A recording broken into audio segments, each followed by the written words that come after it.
Verse 119.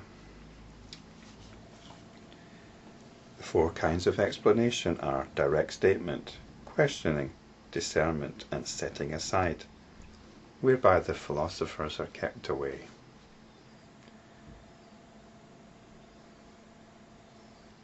In verse 116, Mahamiti expressed the wish to ask 108 questions of the Buddha. In the main body of the text, you can find out what each of these questions was and what the Buddha's answers were to them. But here in this verse summary, we don't get that detail.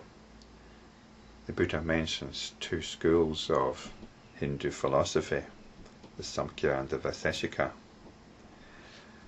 And what I think he's doing is he's actually summarizing all these questions as belonging to one of these two schools.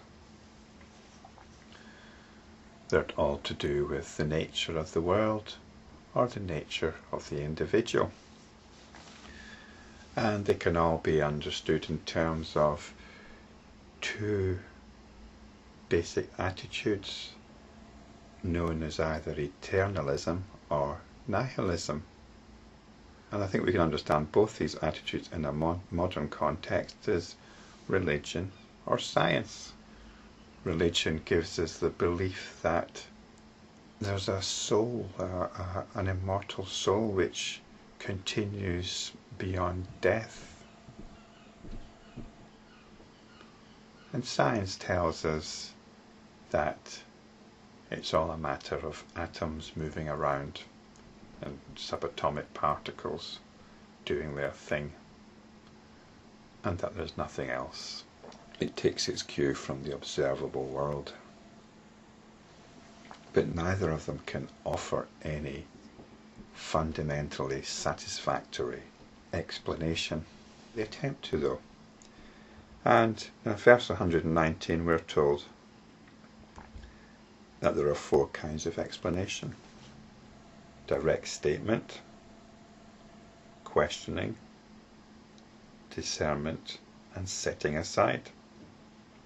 In the Wikipedia article on the Samkhya philosophy, which was mentioned in the previous verse, it tells us that there are three ways of acquiring valid knowledge: through direct sense perception, logical inference, and verbal testimony. So there seems to be a correlation here between these and what the Buddha is saying. Direct statement could be direct sense perception, questioning is logical inference, and discernment could be verbal testimony. But there's this fourth one, setting aside, which is what the Buddha did when he said that there are questions that are unanswerable, or he just won't answer because they don't help. They do not help us in realization, in liberation. So this setting aside, I think, is refusing to be sidetracked into certain questions. So we keep the philosophers away. So we either come to some understanding, some complete understanding through direct statement, through questioning, through discernment, and otherwise we put the question aside. So we don't need to philosophize.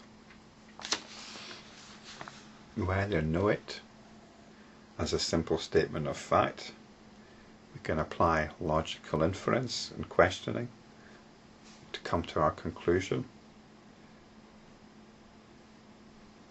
We can weigh things up on the basis of various verbal testimonies. And if we can't get to the truth by these means, we set the question aside. And we no longer get into philosophical speculation. This philosophical speculation means that we're focused on our mental processes, that our awareness is sucked into mental processes. And mental processes are stressful. They're about various tensions. Our sense of being is sucked into them. What the Buddha is saying is, let them go. They constitute their own form of grasping, their own form of desire, a very strong one. You think of desire and craving, which is at the root of suffering, as something quite base, as something quite animalistic. But it actually operates on an intellectual level. It's desire which makes us cling so strongly to our beliefs. This is actually the desire that Buddhism is addressing. It's not about the desire for a fancy car or a piece of chocolate cake or for sex. It's a desire for understanding, which is the greatest impediment to realization. And you see this in both religion and science. They are both fueled by the desire for understanding.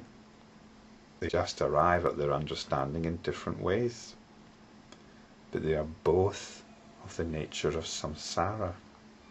And the next few verses will look into this in some more detail.